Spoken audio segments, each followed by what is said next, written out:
से जाना, हमारी कुछ शर्तें हैं, जो शर्तें पूर्ण करने वाले को हम पदाधिकारी नियुक्त कर। सर्वप्रथम वो सक्रिय होना चाहिए।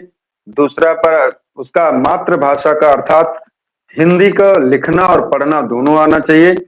और तीसरा मांस और मदिरा दोनों का त्याग करता हो, क्योंकि राष्ट्रीय मानव उत्थान सेवा संगठन के संरक्षक भगवान हनुमान जी हैं, जिसके माध्यम से हम किसी भी मांसाहारी और शराबी व्यक्ति को अर्थात नशेड़ी व्यक्ति को हम पदाधिकारी नहीं बनाते। तो इसलिए राष्ट्रीय मानव उत्थान सेवा संगठन में यदि आपको पदाधिकारी बनना है तो इसके लिए आपको मांस और मदिरा का त्याग करना पड़ेगा।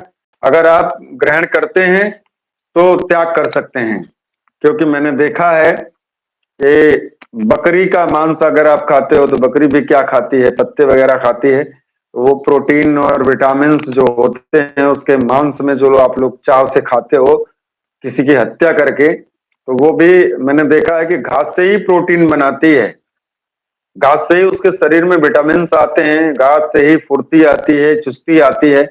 तो वही चुस्ती फुर्ती और अपने शरीर को अपनी बॉडी की करते हो तो वो भी घास खा के बना सकते हैं आप।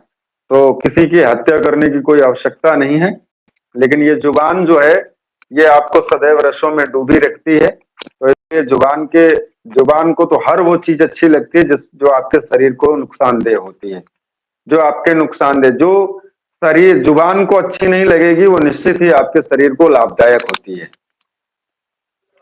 तो इसलिए अक्सर लोगों को आंवला अच्छा नहीं लगता, लेकिन आंवला अमृत फल होता है। आंवले का किसी भी रूप में प्रतिदिन आप रोजाना यदि आप इस्तेमाल करते हैं तो आपको ढेर सारे बेनिफिट मिलते हैं, ढेर सारे फायदे मिलते हैं।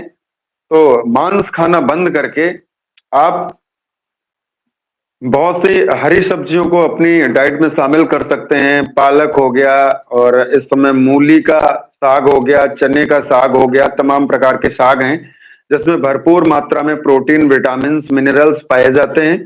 तो उनका उपयोग करके भी आप अपने आप को स्वस्थ बना सकते हैं।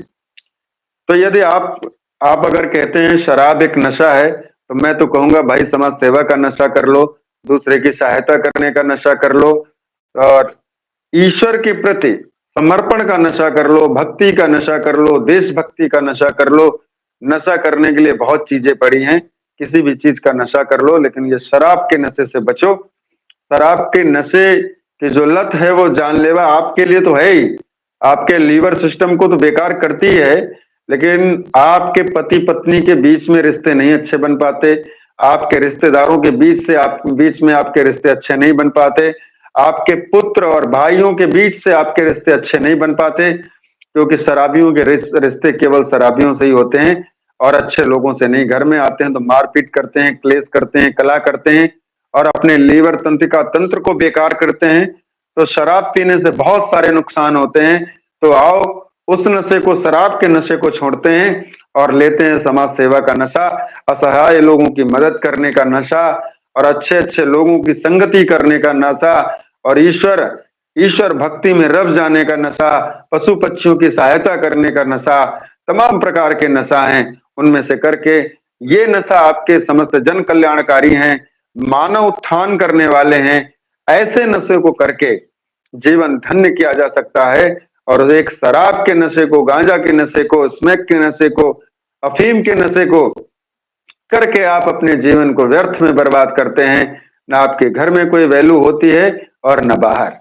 इसलिए आइए हम सब एक अच्छा नशा करें जो समाज के लिए अनिष्टकारक न होके समाज को प्रेरणादायक हो, समाज उससे प्रेरणा ले और आगे बढ़े। आप भी उसकी सहायता करो, वो आपकी भी सहायता करे। तो ये जो नशा है ये सच में ईश्वर को प्राप्त होने वाला नशा है, ईश्वर को प्रिय लगने वाला नशा है और सभी को प्रिय लगने वाला नशा है। इस नशा को करके आप समाज में लोकप्रिय हो सकते हैं, जन जन में लोकप्रिय हो सकते हैं, देश के राजा को प्रिय हो सकते हैं, मैं कह सकता हूं कि पूरे विश्व में आप लोकप्रिय हो सकते हैं। तो इसलिए नशा ऐसा करो जो लोकप्रियता बढ़ाए, नशा ऐसा नहीं जो आपकी लोकप्रियता घटाए, रिश्तेदार घटाए, मित्र घटाए, सगे संबंधी घटाए। तो नशा कैसा होना चाहिए?